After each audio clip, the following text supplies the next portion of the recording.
नमस्कार मित्रांनो, मी आज जिवंत आहे, पण माझ्या अंगावरच्या जखमापेक्षा खोल जखम माझ्या मनावर आहे. माझं नाव विचारू नका, कारण माझ्यासारखी नावं रोज बदलतात, पण कथा मात्र तीच राहते. मी लग्नात सोनं घेऊन गेले नाही, मी स्वप्न घेऊन गेले होते. पण त्या घरात स्वप्नांना किंमत नव्हती. तिथे फक्त एकच गोष्ट महत्वाची होती, हुंडा. आज मी माझी गोष्ट सांगते आहे, कारण माझं गप्प राहणं कुणाच्या तरी मुलींचं आयुष्य जाळू शकतं. कारण माझ्यासारखी हजारो नावं रोज वर्तमानपत्रात छापली जातात. हुंड्यासाठी छळ, आत्महत्या, अपघाती जळीत, पण त्या ओळीमागचं आयुष्य कोणी वाचत नाही. आज मी स्वतःची गोष्ट सांगते आहे. हुंडाबळी झालेल्या एका साध्या मुलीचं आत्मकथन.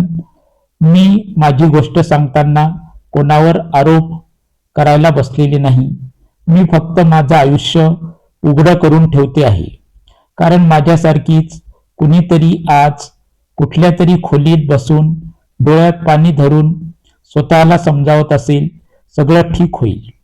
माझा जन्म फार मोठ्या घरात नाही झाला, पण खूप शांत घरात झाला. बाबा सकाळी शाळेत जायचे, खांद्यावर साधी पिशवी, हातात वही. आई रोज देवघरात दिवा लावायची आणि माझ्या कपाळावर बोट ठेवून म्हणायची, माझी मुलगी खूप शिकेल.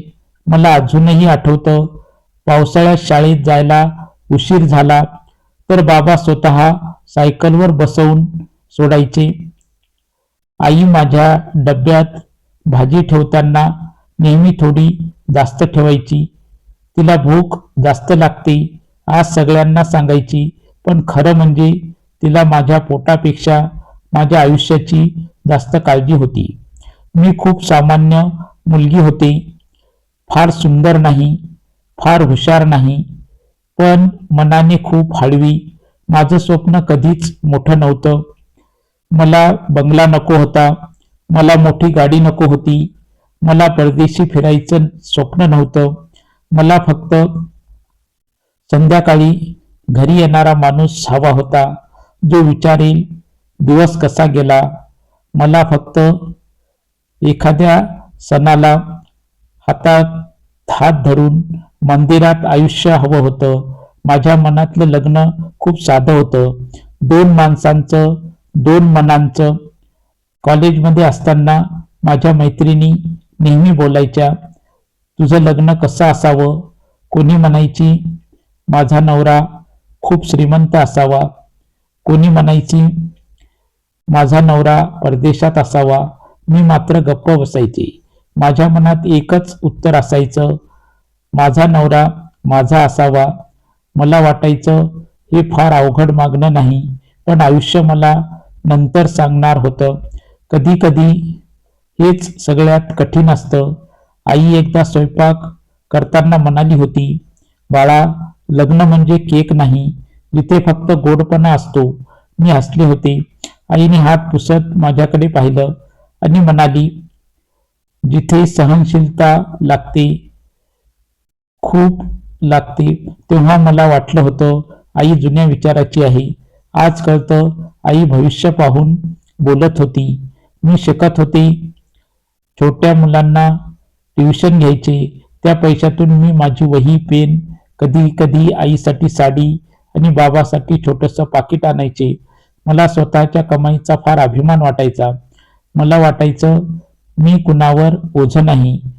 आज हसू येतं, कारण पुढे मला ओझ्यासारखंच वागवलं जाणार होतं. माझ्या घरात कधीही हुंड्याची चर्चा नव्हती. बाबा नेहमी म्हणायचे, आपली मुलगी आहे, आपली जबाबदारी आहे. पण त्या जबाबदारीचा अर्थ त्यांना कधीच पैशामध्ये मोजावायचा नव्हता. आई म्हणायची, मुलगी सासरी गेल्यावर सुखी असावी, बस. आमच्या घरात कधीच असं बोललं गेलं नाही की लग्नाला एवढं द्यायचं, फर्निचर घ्यायचं, सोनं किती. माझ्या घरात लग्न म्हणजे व्यवहार नव्हता, ते एक विश्वाचं नातं होतं. पण समाज वेगळा विचार करत होता. शेजारच्या काकू विचारायच्या, मुलगी किती शिकली. नोकरी करते का, लग्नाचं काही पाहिलं का? त्या प्रश्नामागे काळजी नव्हती, तपासणी होती. जर एखादी वस्तू बाजारात ठेवण्याआधी सगळे कोपरे पाहिले जातात, तसं माझ्या बाबांना एक दिवस कुणीतरी सांगितलं, आता वय होत चालले, मुलगी मोठी झाली म्हणजे जबाबदारी वाढते. त्या रात्री मी बाबांना खूप वेळ गप्प बसलेलं पाहिलं. आईने विचारलं, काय झालं? बाबा हसले, पण ते हसू फार थकलेलं होतं. त्या दिवसापासून माझ्या घरात लग्नाचा विषय हळूच शिरू लागला. आई माझ्या कपड्याकडे जास्त लक्ष देऊ लागली. हे नीट ठेव, ते नीट घाल. बाबा कधी मधी माझ्याकडे पाहून म्हणायचे, आपली मुलगी खूप समजूतदार आहे. तेव्हा मला वाटायचं ते माझं कौतुक करत आहेत. आज समजतं ते स्वतःला धीर देत होते. मी त्या दिवसात खूप आनंदात होते. मला वाटायचं आयुष्य माझ्यासाठी चांगलंच काहीतरी ठेवून बसलं आहे. मला भीती नव्हती. माझ्या मनात एक निरागस विश्वास होता. मी चांगली आहे म्हणजे माझ्यासोबत चांगलंच होईल.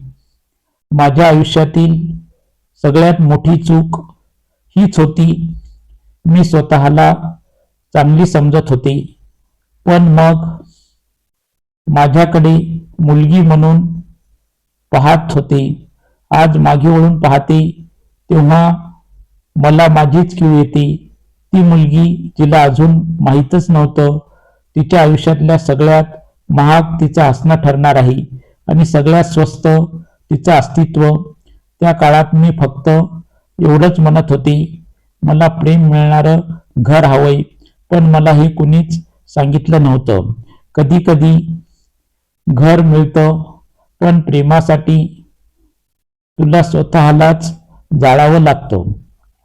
मला वाटत होतं मी चांगली आहे म्हणून माझ्यासोबत चांगलंच होईल, पण आयुष्य चांगुलपणावर चालत नाही हे मला कळायला अजून थोडा वेळ होता. त्या दिवशी आईनं सकाळीच घर लवकर आवरलं. देवघरात नवीन फुलं ठेवली. माझ्या कपड्यावर स्वतः इस्त्री केली आणि माझ्या केसातून अलगद हात फिरवत म्हणाली, आज लोक येणार आहेत, नीट बोल.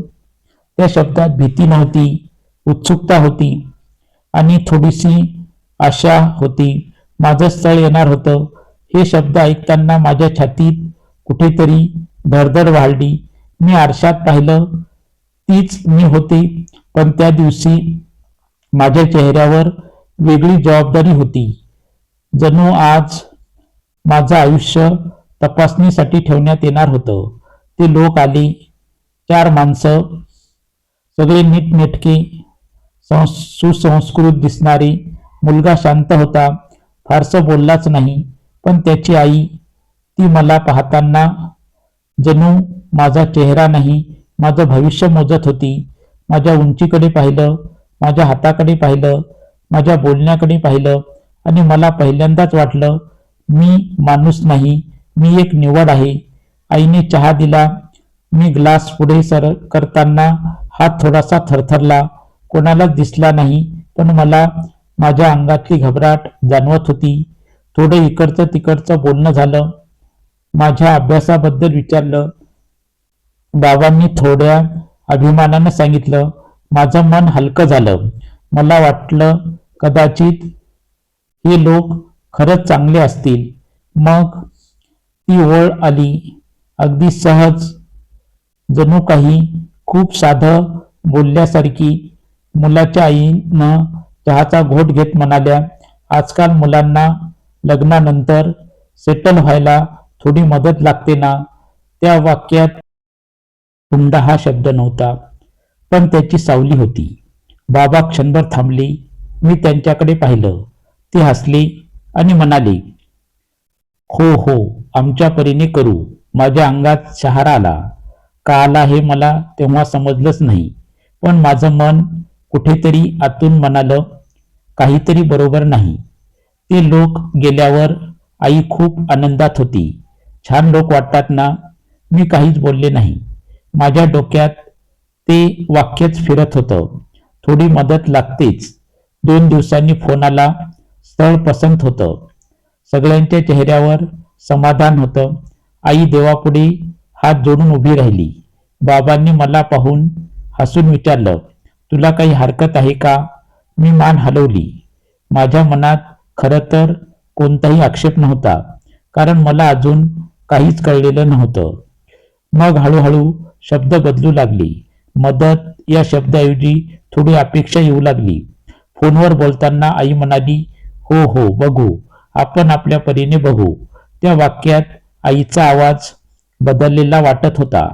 एक दिवस आईनं मला जवळ बसवलं. बाळा, ते थोडं सोनं म्हणतायत. मी गप्प. Fridge, washing machine. मी अजून गप्प. आई म्हणाली, सगळ्याच मुलींच्या लग्नात असतं हे. त्या क्षणी मला फार काही वाटलं नाही, कारण मला समाजानं शिकवलं होतं हे सगळं नॉर्मल आहे. मुलींचं लग्न म्हणजे खर्च, मुलीचं लग्न म्हणजे तयारी, मुलीचं लग्न म्हणजे देणं. पण माझ्या बाबांचा चेहरा मात्र बदललेला दिसत होता. ते शांत होते, फारच शांत. एक संध्याकाळ मला अजून आठवते. मी खोलीत अभ्यास करत होते. हॉलमध्ये बाबांचा आणि आईचा आवाज ऐकू येत होता. आई म्हणत होती, आपण काय करणार? लोक काय म्हणतील? बाबा हळू आवाजात म्हणाले, लोक आपली मुलगी सांभाळायला येणार आहेत का? माझ्या अंगावर काटा आला. मी पहिल्यांदाच माझ्या बाबांचा आवाज एवढा थकलेला ऐकला. काही वेळाने बाबा माझ्या खोलीत आले. माझ्या टेबलावरची वही सरकवून ते खुर्चीवर बसले. माझ्या डोक्यावरून हात फिरवत म्हणाले, बाळा, तुला काही कमी पडू देणार नाही. मी हसले, पण त्या हसण्यात माझ्या छातीत काहीतरी अडकल्यासारखं वाटत होतं, जड वाटत होतं. मला वाटलं होतं माझं लग्न माझ्या आयुष्याची सुरुवात आहे. पण त्या दिवसापासून माझं लग्न माझ्या बाबांच्या झोपेचं, त्यांच्या आरोग्याचं, त्यांच्या शांततेचं ओझं बनत चाललं होतं. काही दिवसांनी स्पष्ट सांगण्यात आलं, आता वाकड्या वाटेने नाही, सरळ सोनं इतकं फर्निचर हे आणि थोडी रोख रक्कम. मी समोर बसले होते. ते बोलत होते, पण त्या शब्दामध्ये मी कुठेच नव्हते. माझ्या स्वभावाबद्दल कुणी विचारलं नाही, माझ्या मनाबद्दल कुणी विचारलं नाही, माझ्या स्वप्नाबद्दल तर अजिबातच नाही. त्या क्षणी मला पहिल्यांदा जाणवलं, माझं लग्न माझ्यासाठी नाही, माझ्या कुटुंबासाठी आहे, माझ्या बाबांच्या प्रतिष्ठेसाठी आहे, समाजासाठी आहे. त्या रात्री मी झोपले नाही. माझ्या उशीवर डोळे लावून पडून होते. मनात एकच प्रश्न फिरत होता, मी कुणासाठी लग्न करते आहे? मला आठवतं, मी लहान असताना बाबांच्या हातात हात घालून रस्त्यावर चालायचे. आज त्याच बाबांच्या हातात माझ्या लग्नांचा, खर्चांचा अंदाज होता. मी त्या दिवशी पहिल्यांदाच मनात म्हणाले, जर माझ्यासाठी एवढं सगळं द्यावं लागत असेल तर माझं असणं खरंच इतकं महाग आहे का? पण मला हे कुणालाच विचारता आलं नाही, कारण मुलींना प्रश्न विचारायला शिकवलेलं नसतं, समजून घ्यायला शिकवलेलं असतं. त्या रात्री आई माझ्या उशाशी बसली. हळू आवाजात म्हणाली, बाळा, सगळं ठीक होईल. मी तिच्या मांडीवर डोकं ठेवलं आणि मनात म्हणाले, आई, ठीक होईल की नाही माहीत नाही, पण आज माझ्या आयुष्यात पहिल्यांदाच माझी किंमत ठरवली गेली आहे. माझं लग्न थाटात झालं. फोटोमध्ये मी फार आनंदी दिसते, पण या हसण्यात माझं स्वतःचं अस्तित्व नव्हतं. पहिल्याच आठवड्यात मला जाणवलं, मी सून नाही, मी एक पॅकेज होते. हे सोनं हलकं आहे, फर्निचर स्वस्तच दिसतंय, तुझ्या बाबांनी नीट केलं नाही. माझा नवरा, तो काही बोलत नसे, पण त्याची शांतता माझ्यावर ओरडायची. रात्री तो म्हणायचा, तुझ्या बाबांना सांग अजून थोडी मदत करायला. मी हसून विषय बदलायचे. पण आतमध्ये भीती वाढत होती. हळूहळू टोमणे वाढले. कपडे, बोलणं, उठणं बसणं सगळ्यात दोष माझाच. मी फोन केला तर संशय, मी गप्प बसले तर म्हणायचे काय एवढा माज. एक दिवस सासूबाईंनी माझ्या आईबाबांना फोन केला, तुमची मुलगी नीट संस्कारात नाही. आम्ही फार तक्रार करत नाही, पण तुम्ही समजून घ्या. मी त्या रात्री खूप रडली. माझा नवरा शेजारी बसून मोबाईल पाहत होता. मी विचारलं, तुला वाटतं मी चुकीची आहे? तो म्हणाला, आई बाबांना विरोध करू नकोस. त्या एका वाक्यात माझं लग्न संपलं. एक दिवस थेट सांगण्यात आलं, 2 लाख लागतील. मी हादरली. मी बाबांना फोन केला. बाबांचा आवाज थरथरत होता. बाळा, एवढे पैसे नाहीत ग. मी नवऱ्याला सांगितलं. तो शांतपणे म्हणाला, मग तुझ्या घरच्यांनी तुझं लग्न करायचंच कशाला? त्या रात्री पहिल्यांदा त्याने मला हात उचलला. त्या थपडीपेक्षा जास्त दुखणं होतं त्याचं वाक्य, तुझ्यासाठी किती खर्च केलाय आम्ही. मी त्या आरशात माझं तोंड पाहिलं. ते माझंच वाटत नव्हतं. काही महिन्यांनी बाबांना आजारी पडले. मी माहेरी गेली. बाबांनी माझा हात धरला. बाळा, काही चुकीचं होत असेल तर परत ये. मी हसली. नाही बाबा, सगळं ठीक आहे. ते खोटं होतं, पण माझ्या बाबांसाठी ते शेवटचं खोटं ठरलं. बाबा गेले. माझ्या सासरच्या घरात चर्चा झाली. आता मदत कोण करणार? माझ्या बाबांचं मरण सुद्धा माझ्या हुंड्याच्या गणितात मोजलं गेलं. त्या दिवशी फार भांडण झालं. मी पैसे आणले नाहीत म्हणून सासूबाई म्हणाल्या, अशा बायकामुळे घर उद्ध्वस्त होतं. नवरा ओरडला, तुझ्या अस्तित्वाचा काही उपयोग नाही. मी स्वयंपाकघरात गेली. गॅस पेटवला. त्या ज्वाला मला भीतीदायक वाटल्या नाहीत, मला मुक्त करत होत्या. मी तेव्हा मरायला तयार होते, पण शेजारच्या काकूंनी धूर बघितला आणि त्या धावत आल्या. त्यांनी दरवाजा तोडला. मी वाचली. हे वाक्य बोलायला सोपं आहे, पण वाचल्यानंतर आयुष्य कोणीही सांगत नाही. त्या घटनेनंतर मी हॉस्पिटलच्या पांढऱ्या भिंतीत 2 आठवडे पडून होते. माझ्या अंगावर पट्ट्या होत्या, पण माझ्या मनावर कोणीही औषध लावलं नव्हतं. डॉक्टर रोज विचारायचे, आता बरं वाटतं ना? मी मान हलवायचे, पण मला बरं वाटत नव्हतं. मी फक्त श्वास घेत होते. माझ्या बेडे शेजारी बसलेली आई माझ्याकडे बघत राहायची. तिच्या डोळ्यात रडूही नव्हतं, फक्त अपराधीपणा होता. जणू माझं जळणं तिच्या पोटातून बाहेर पडलेलं मूल होतं. माझा नवरा एकदाच आला. 2 मिनिटं उभा राहिला. बरं झालं वाचलीस, इतकंच बोलला. त्या वाक्यात काळजी नव्हती, फक्त सुटका होती. माझ्या सासूबाई आल्या नाहीत. कोणीच विचारलं नाही, तू एवढं टोकाचं पाऊल का उचललंस? कारण त्यांना उत्तर नको होतं. त्यांना फक्त पुन्हा मी त्यांच्या घरात परत येणार की नाही याची चिंता होती. डिस्चार्जच्या दिवशी डॉक्टरांनी आईला बाजूला घेऊन सांगितलं, तिला तिथे परत पाठवू नका. तिची मानसिक अवस्था खूप नाजूक आहे. आई काही बोलली नाही, पण तिच्या डोळ्यात पहिल्यांदाच माझ्यासाठी निर्णय दिसत होता. मी माहेरी परत आले. ते घर तसंच होतं. तोच देवघरातला दिवा, तीच भिंत, तीच खिडकी, पण मी मात्र वेगळी होते. पहिल्या काही दिवसात मी कुणाशीच बोलले नाही. आई मला हळूच खायला द्यायची. बाबांचा फोटो समोर ठेवून ती दिवा लावायची आणि माझ्याकडे बघून हळू आवाजात म्हणायची, माफ कर बाळा. माझ्या बाबांचा आवाज मला सतत आठवत होता. काही चुकीचं होत असेल तर परत ये. मी तेव्हा परत आले नाही, पण आज जिवंत परत आले होते. रात्री मला झोप येत नसे. डोळे मिटले की तेच वाक्य कानात घुमायचं, तुझ्या अस्तित्वाचा काही उपयोग नाही. मी उशी घट्ट धरून रडायचे. माझ्या शरीरावरच्या जखमा हळूहळू भरत होत्या, पण माझ्या आतली जखम खूप खोल होती. एक दिवस आई म्हणाली, आज तुझ्यासाठी कुणीतरी भेटायला येणार आहे.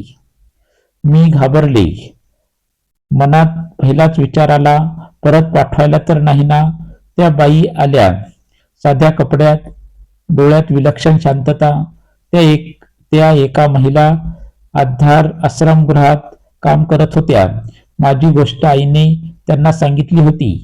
त्या बाई माझ्या समोर बसल्या, माझ्याकडे पाहून म्हणाल्या, तुला काही बोलायचं नसेल तर चालेल, पण तुला ऐकून घ्यायला कुणीतरी आहे हे तुला माहीत असायला हवं. मी काही मिनिटं गप्प बसली आणि अचानक मी रडायला लागले.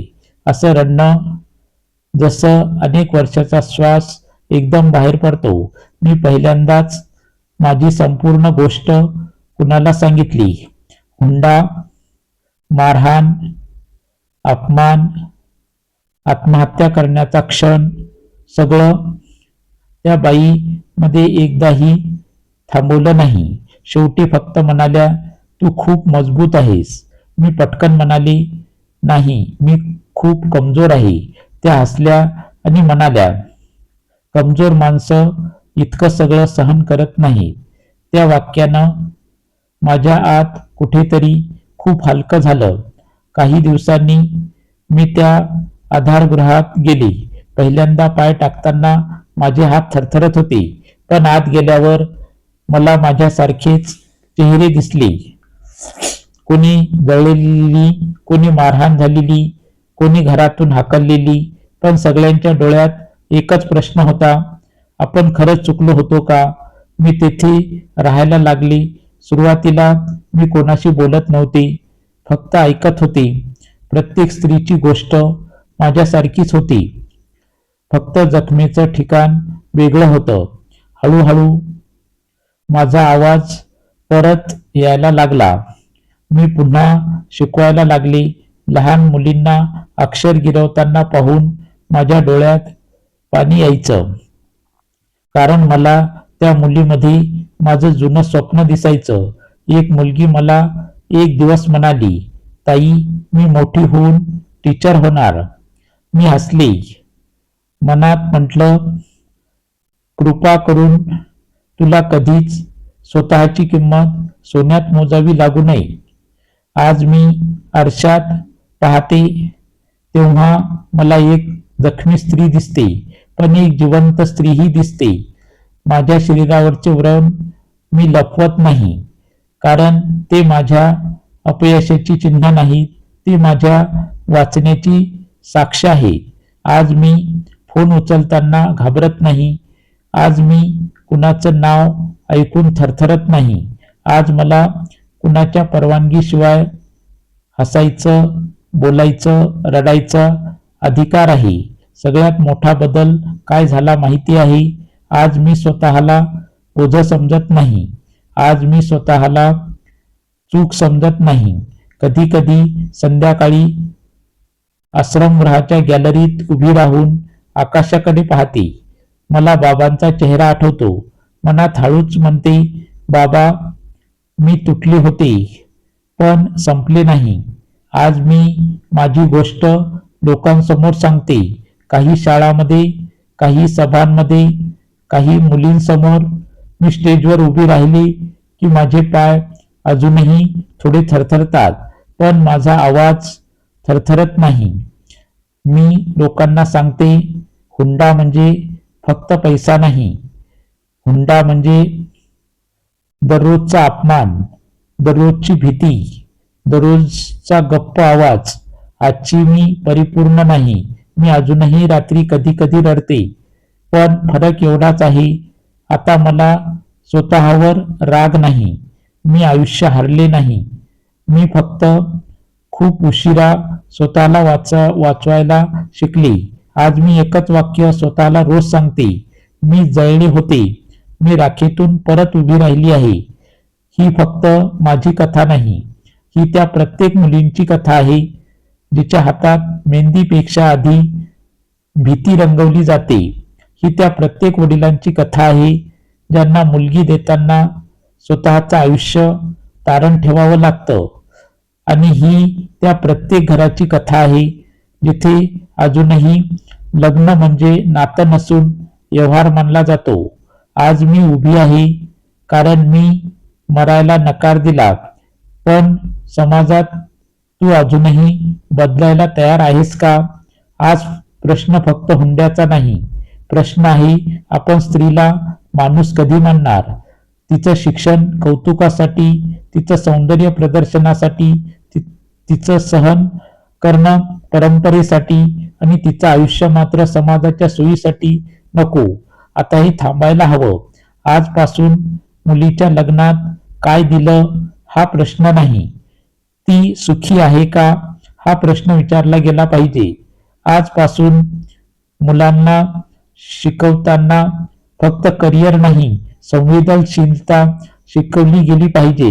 आजपासून आई वडिलांनी मुलींना सहन कर नाही तर उभी राहा असं सांगितलं पाहिजे. आणि समाजाने लक्षात ठेवलं पाहिजे, हुंडा घेतला जातो तेव्हा फक्त पैसा घेतला जात नाही, एका स्त्रीचा आत्मसन्मान गहाण ठेवला जातो. मी आज जिवंत आहे कारण माझ्या आयुष्याला एका क्षणी तरी कोणीतरी माणूस म्हणून पाहिलं. पण अजून किती जणी फक्त फोटोमध्ये हसत राहणार आणि वास्तवात शांतपणे जळत राहणार? आज जर ही कथा तुमच्या मनाला थोडी सुद्धा लागली असेल तर कृपा करून ही फक्त कथा म्हणून विसरू नका. तिला निर्णयात बदला, तिला आवाजात बदला, तिला कृतीत बदला. कारण हुंड्याविरुद्ध उभं राहणं म्हणजे फक्त एका स्त्रीला नाही, पूर्ण समाजाला वाचवणं आहे. जर तुम्हाला ही कथा आवडली असेल तर कृपया माझ्या चॅनलला लाईक करा, सर्वांमध्ये जास्त शेअर करा आणि चॅनलवर नवीन असताल तर चॅनलला सबस्क्राईब करा. कमेंटमध्ये हर हर महादेव लिहा. धन्यवाद. नमस्कार. जय हिंद.